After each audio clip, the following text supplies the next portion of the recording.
Professor Furrialo, uma outra informação que chega, a emissora pública israelense acaba de divulgar a declaração de um alto funcionário do governo de Israel afirmando que o ataque dos Estados Unidos contra as instalações nucleares iranianas foi um ataque realizado em total coordenação com o governo israelense. Isso já é presumido? De fato, deve ter sido algo muito bem articulado entre Netanyahu e Donald Trump?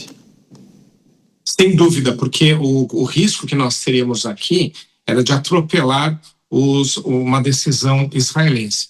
O governo americano talvez não faça nenhum tipo de colocação detalhada nesse sentido, mas esse alinhamento é absolutamente necessário, né? Então, os Estados Unidos aproveitaram essa oportunidade na sequência de ataques israelenses. Também testou-se um pouco o inimigo. Isso também em guerra é muito comum, né? Um pouco mencionado, todo mundo fala da superioridade tecnológica e militar israelense, americana nem se fala, mas quando se vai atacar um inimigo, sempre é uma caixa de surpresas. Veja a surpresa que teve a Rússia com a Ucrânia, acreditando que rapidamente iria derrubar o governo de Zelensky, ia tomar o país, e aí nós daqui a pouco estamos há 4 anos do conflito sem nenhuma resolução. Então, não é tão simples assim. Mas aí os Estados Unidos verificaram que agora era a janela de oportunidades. Mas o alinhamento com Israel com certeza aconteceu para que fizesse parte da sequência de ataques que Israel estava organizando contra aquele país, e era o ápice desse ataque, pelo menos às instalações nucleares, por poder desmantelá-las por completo. Eu queria também colocar aqui um ponto de dúvida, que também precisa ser esclarecido, é se eventuais vazamentos nucleares, vazamentos radioativos não aconteceram. Isso também era um risco. Então, quando estava se analisando esse ataque, não só buscava-se armamentos com capacidade para execução, né, para o transcurso correto, técnico correto do desmantelamento das instalações, mas sempre com o risco de vazamentos nucleares e radioativos. Essa é uma questão também que vai ter que ser apresentada em algum momento. Se os Estados Unidos conseguiram, com habilidade técnica, evitar, né, que essa consequência nefasta acabasse por acontecer, ou se ela vai acabar sendo consequência que era considerada não evitável num contexto de ataque a instalações desse tipo. Perfeito. Temos novamente conosco aqui, segue conosco nessa cobertura especial, o nosso correspondente nos Estados Unidos da América, Eliseu Caetano, que tem mais informações. Eliseu. Temos o Eliseu? Daqui a pouquinho temos o Eliseu. Está contigo. Quer trabalhar corretamente em favor da população e não... Ainda não temos o Eliseu, a gente vai ajustar o áudio do Eliseu, ele tem novas informações, é claro que a gente tem naturalmente repercussões pelo mundo todo. Os Estados Unidos da América aguardam ansiosamente manifestação do presidente americano Donald Trump, que será dada daqui a aproximadamente 1 hora em Washington. Agora sim, temos Eliseu Caetano com mais informações diretamente dos Estados Unidos. Oi, Nelson. Agora sim, voltamos ao vivo. Nesse momento, 8 horas da noite, com 54 minutos, aqui na costa leste americana. Temperatura neste momento, noite de sábado, aqui no sul da Flórida, na casa dos 30 graus Celsius. Estamos acompanhando as repercussões dos bombardeios americanos a bases nucleares lá no Irã. Claro, daqui a pouquinho a gente vai trazer repercussão não apenas da mídia, mas também a repercussão da classe política, dos analistas políticos por aqui. Todo mundo na expectativa, porque daqui a pouquinho, daqui a 1 hora, o presidente do país, Donald Trump, deve fazer um pronunciamento oficial à nação, pronunciamento esse que vai ser transmitido ao vivo aqui pela Jovem Pan News, e é importante a gente falar sobre como esses bombardeios aconteceram, porque eu acho que as pessoas têm muita curiosidade de entender, Nelson, como eles aconteceram, mesmo o Irã estando em conflito contra Israel já há mais de 1 semana, mesmo o Irã tendo, nas últimas horas, reforçado a sua segurança, dadas falas do próprio Donald Trump e também das autoridades israelenses de que um ataque poderia acontecer a qualquer momento. Pois então, eu conversei agora há pouco com um militar do Pentágono e ele me explicou algumas questões que agora a gente divide com quem acompanha o nosso jornal Jovem Pan. Bom, vamos lá. Como aconteceu esses bombardeios, né? Como é que eles conseguiram atacar essas bases nucleares lá no Irã? Essas aeronaves utilizadas, como bem disse o professor Manuel Furriela, foram os bombardeiros furtivos B-2 Spirit. Esse tipo de aeronave, B-2 Spirit, são bombardeiros considerados estratégicos, com tecnologia furtiva, ou seja, são praticamente invisíveis aos radares inimigos. Eles são projetados para penetrar profundamente em territórios hostis e lançar bombas de alta precisão, especialmente contra alvos subterrâneos e, obviamente, contra bases nucleares como este que a gente acompanhou na tarde e noite deste sábado. Qual foi o tipo de armamento utilizado neste ataque? A princípio, segundo essa fonte do Pentágono, foram bombas GBU-57 MOP. Essas bombas, elas também são conhecidas como destruidoras de bunkers, pela sua força, ou seja, além de serem precisas, elas são fortes o suficientes para destruir alvos considerados estratégicos. Elas pesam cerca de 13 toneladas cada uma e são projetadas, Nelson, para perfurar até 60 metros de concreto reforçado, isso antes de explodir.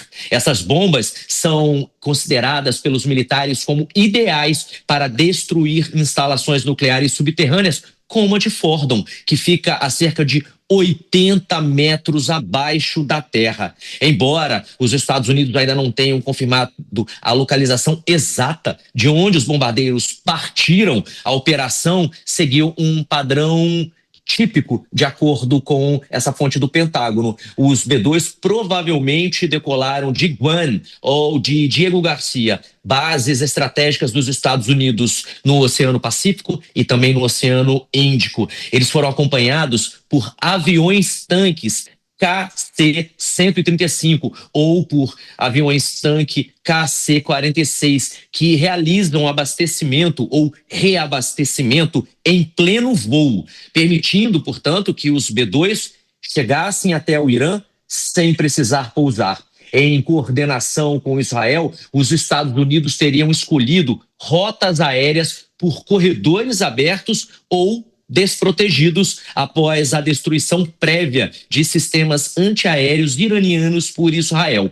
Agora, já com relação à execução deste ataque, o ataque aconteceu durante a madrugada lá no Irã, aproveitando o fator surpresa e a menor vigilância aérea. Cada B-2, Nelson, pode carregar 2 GBU-57 e acredita-se que pelo menos 3 bombardeiros participaram da operação, mirando os 3 alvos principais. Fordham, principal alvo subterrâneo e fortemente protegido. Natanz, centro de enriquecimento de urânio. E Esfahan, que é um centro de desenvolvimento tecnológico nuclear. Após o lançamento das bombas, os bombardeiros deixaram rapidamente o espaço aéreo iraniano, voando de modo furtivo, ou em modo furtivo, melhor dizendo, e reabastecendo novamente no caminho de volta. Trump afirmou em nota agora há pouco que todos os aviões retornaram em segurança, indicando, portanto, Nelson, que nenhum foi detectado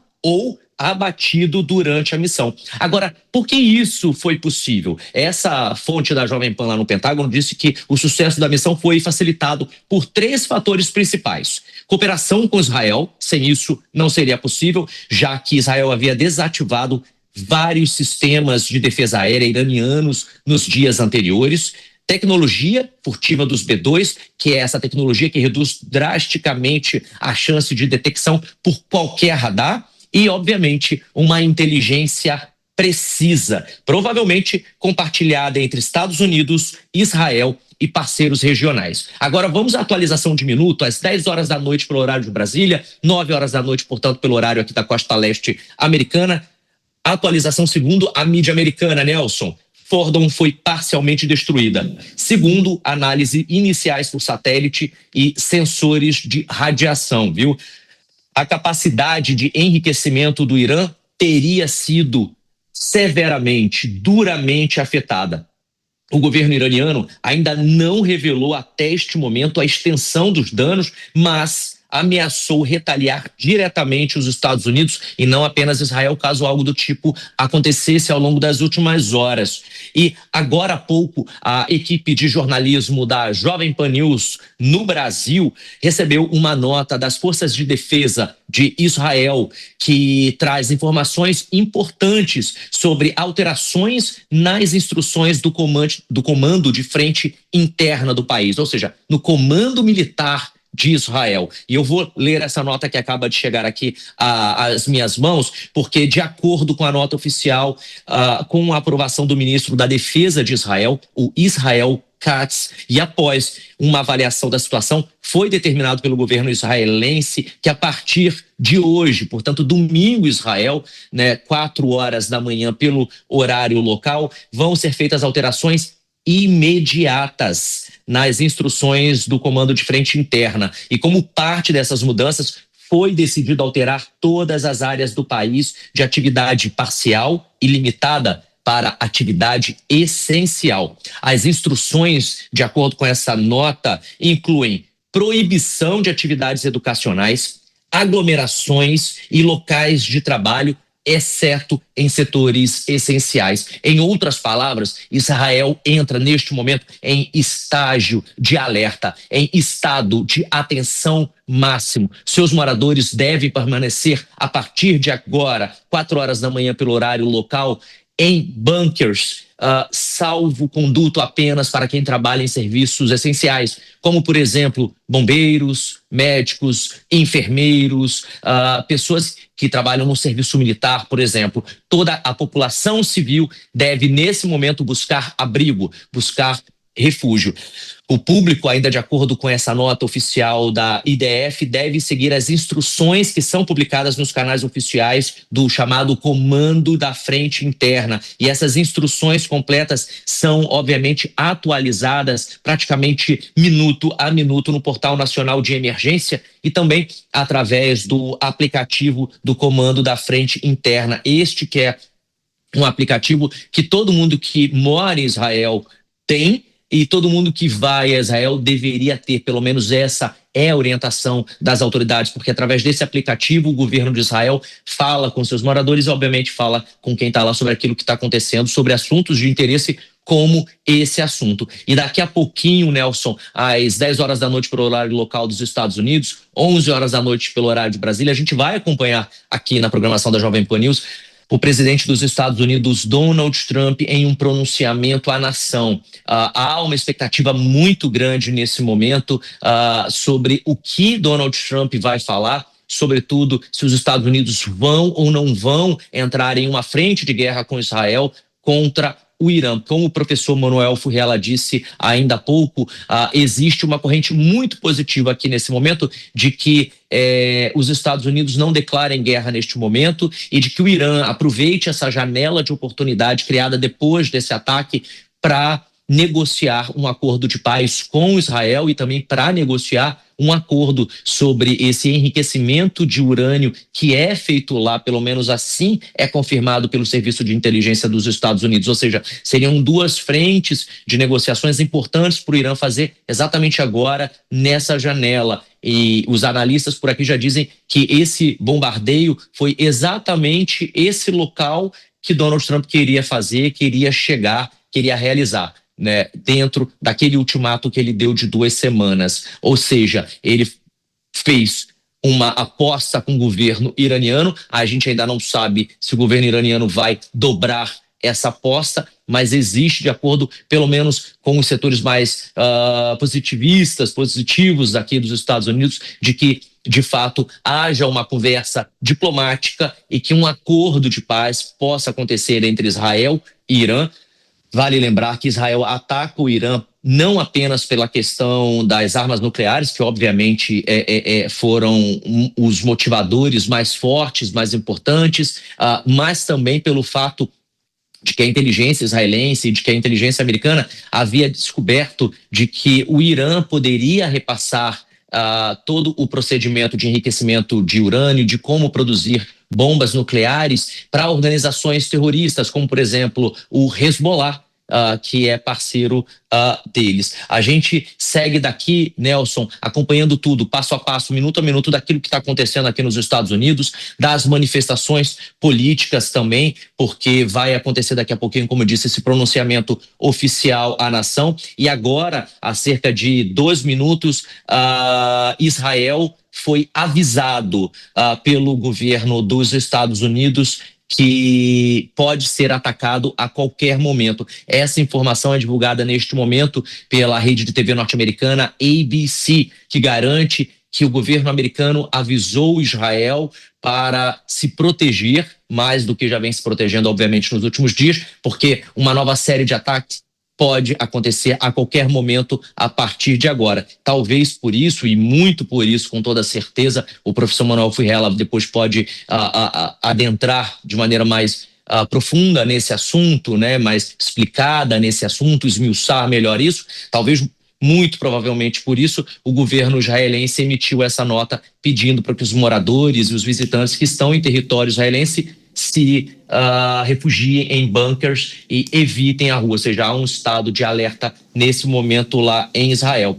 Ô Nelson, antes de eu voltar para você aí no estúdio, quero lembrar que o secretário de Estado e de Segurança Nacional dos Estados Unidos, o Marco Rubio, foi visto agora há pouco no telefone por jornalistas que estão na Casa Branca. Agora há uma corrida pelos colegas, né? Hoje é sábado, o efetivo jornalístico é muito menor, né? Mas a turma que está de plantão mesmo, muita gente está se deslocando nesse momento para a Casa Branca para tentar acompanhar de lá, em loco, a tomada dessas decisões. E alguns jornalistas confirmaram ainda há pouco que o secretário de Estado e Segurança Nacional dos Estados Unidos, Marco Rubio, foi visto no telefone do lado de fora de uma sala importante lá da Casa Branca, falando exatamente no telefone sobre esses ataques.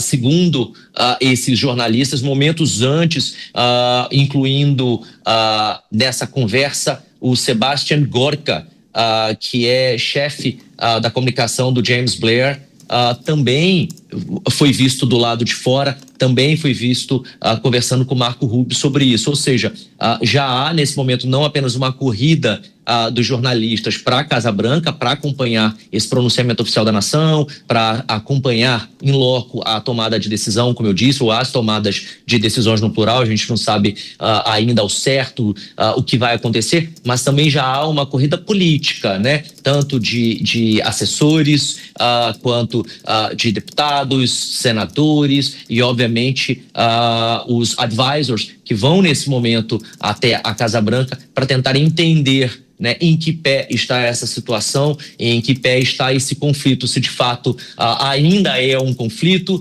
se a guerra começou ou se com essas perdas nucleares iranianas, se vai acontecer um acordo de paz, que também é algo que, obviamente, segue sendo bastante cotado por aqui. Nelson, eu vou seguir acompanhando daqui, direto dos Estados Unidos. São 9 horas da noite com 9 minutos aqui, 10 horas da noite com 10 minutos pelo horário de Brasília. A gente segue de plantão nesse sábado de noite, acompanhando todas as movimentações e as repercussões, não apenas aqui nos Estados Unidos, mas também lá no Oriente Médio, claro, como não poderia deixar de ser na Europa, ao longo da programação da Jovem Pan News dessa noite. Eu volto com você no estúdio. Eliseu Caetano trazendo as informações de momento, as informações que chegam minuto a minuto a respeito da repercussão após o anúncio feito pelo presidente americano Donald Trump de que teria atacado, como atacou de fato, 3 instalações nucleares iranianas, e já há repercussão pelo mundo todo. Há uma grande expectativa para sua manifestação à imprensa, às nações, que será feita às 22 horas pelo horário de Washington, significa às 23 horas pelo horário de Brasília. Então, daqui a cerca de 50 minutos, falará o presidente americano Donald Trump.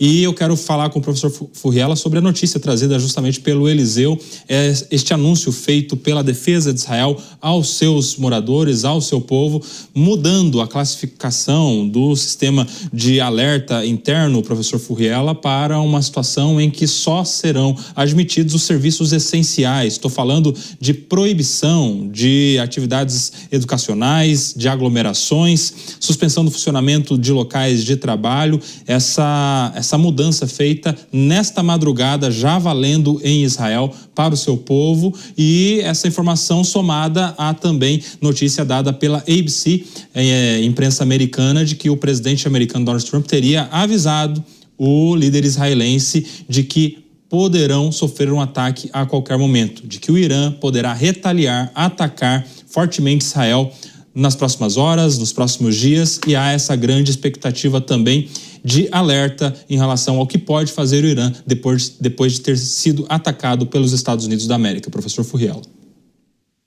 Bom, uma dúvida nós temos, se o Irã vai atacar ou não se o Irã vai atacar ou não os Estados Unidos. Essa dúvida a gente tem, isso é uma questão em aberto.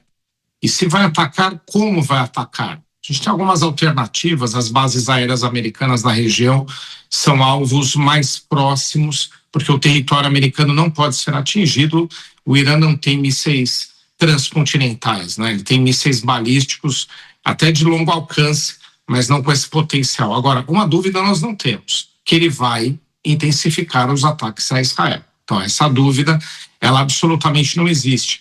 A resposta iraniana, ela vai ser contra Israel em termos de intensificação de ataques em duas modalidades. Aumento de volume de envio de mísseis, e a outra é de que pode utilizar mísseis ainda mais letais. Segundo fontes militares israelenses, os principais equipamentos militares iranianos, os mísseis de maior potencial destrutivo, eles ainda não foram utilizados por completo. Então, há uma possibilidade dessa intensificação. Então, procede o alerta à população israelense, pois está por vir um ataque muito mais forte, muito mais intenso. Sabemos que o sistema israelense que protege o país desses ataques é muito eficiente, mas também sabemos, a experiência agora dos últimos dias demonstrou, que parte, mesmo que mais reduzida, desses mísseis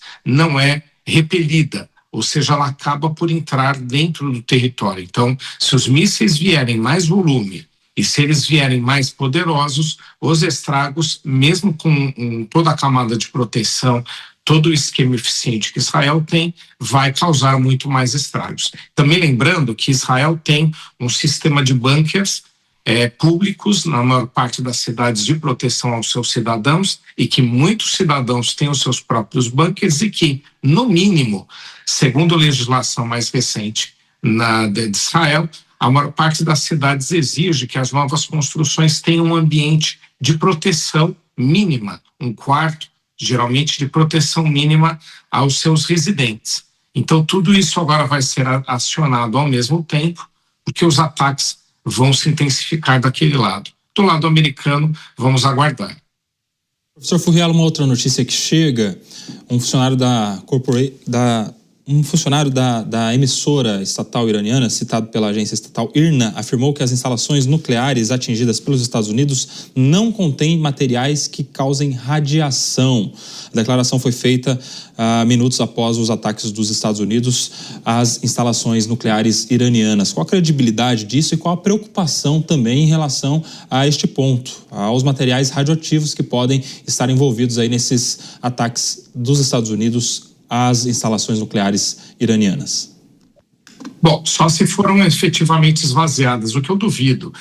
Por vários motivos eu duvido que tenham sido esvaziados. Primeiro, porque é muito complexo essa retirada, o transporte, né, a alocação, não é simples quanto parece esse tipo de transporte. E por outro motivo também, os sistemas de inteligência de vários países, notadamente israelenses e americanos, estão com toda a atenção nessas instalações. Então, muito dificilmente qualquer tipo de esvaziamento teria acontecido, né? E caso tivesse acontecido, teria sido notado pelos serviços de inteligência. Pode ter ocorrido algum rompimento desse sistema? Sim, pode ter acontecido, né? Mas é complexo pelo todo que eu expus aqui. Então, não é uma questão de tratativa simples. E o outro ponto também que é importante, como é que você tem instalações, mesmo alegadamente de uso civil, em outras palavras, de uso pacífico, produção de energia, fins medicinais e por aí vai, sem ter nessas instalações propriamente o armazenamento do urânio enriquecido, né? Os resíduos, os rejeitos também ficam temporariamente sempre armazenados. Tem o yellow cake, que é um subproduto desse tipo de processo também, que fica geralmente nas usinas pelo menos por tempo transitório. Então, não procede, não há credibilidade nesse tipo de afirmação, né? Então, realmente não faz sentido você ter uma instalação que não tenha, né? Ou querer dizer que foi alocado em outro lugar com a complexidade toda que eu imaginei, e ainda mais, novamente, essa questão dos serviços de inteligência. Então, o ponto aqui é que ainda é preocupante se essas explosões de altas dimensões, organizadas primeiramente por Israel e muito, mas muito intensificadas agora nas últimas horas pelos Estados Unidos, não causaram algum tipo de vazamento nuclear ou vazamento de radiação. Esse é um ponto também a ser observado e preocupa. Aí não é só a população local do Irã, não. Há uma preocupação, no mínimo, na região toda. Essa modalidade de vazamento tem alto potencial nocivo à saúde, ao bem-estar da população que vive não só na região, mas um pouco mais alongada, até mesmo em países vizinhos.